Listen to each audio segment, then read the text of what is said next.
Les passages se référant aux qualifications d'un ancien ou d'un diacre dans l'Église sont 1 Timothée 3:2. Il faut donc que le responsable soit irréprochable, fidèle à sa femme, sobre, réfléchi, réglé dans sa conduite, hospitalier, capable d'enseigner. 1 Timothée 3:12. Les diacres doivent être fidèles à leurs femmes et bien diriger leurs enfants et leur propre maison. Tite 1,6,7 nous dit des hommes irréprochables fidèles à leurs femmes, dont les enfants soient croyants et ne soient pas accusés de débauche ou insoumis. Ces 3 passages ont été interprétés par certains comme indiquant qu'un ancien ou un diacre doit être un homme marié. La question n'est pas le statut marital de l'ancien ou du diacre, mais sa pureté morale et sexuelle. Cette qualification arrive en tête de liste car c'est dans ce domaine que les dirigeants sont le plus susceptibles d'échouer.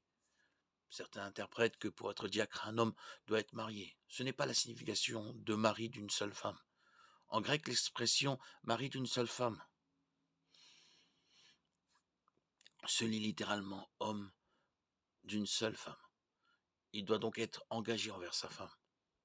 Cette qualification parle de fidélité dans le mariage et de pureté sexuelle, pas d'exigence du mariage, car si c'était le cas, un homme devrait être marié et avoir des enfants.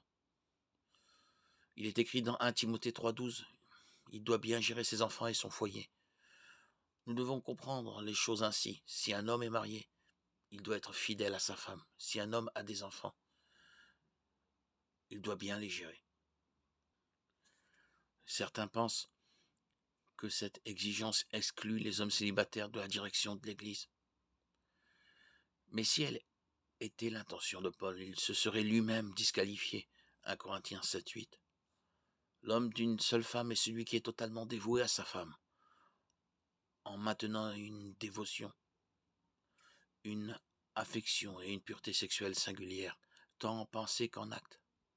Violer cette règle, c'est renoncer à l'irréprochabilité et ne plus être irréprochable. Tite 1,6,7.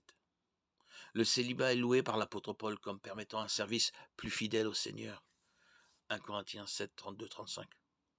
Pourquoi Paul empêcherait-il les hommes d'occuper des postes de direction dans l'Église alors qu'il croit que celui qui n'est pas marié se préoccupe des affaires du Seigneur, des moyens de plaire au Seigneur.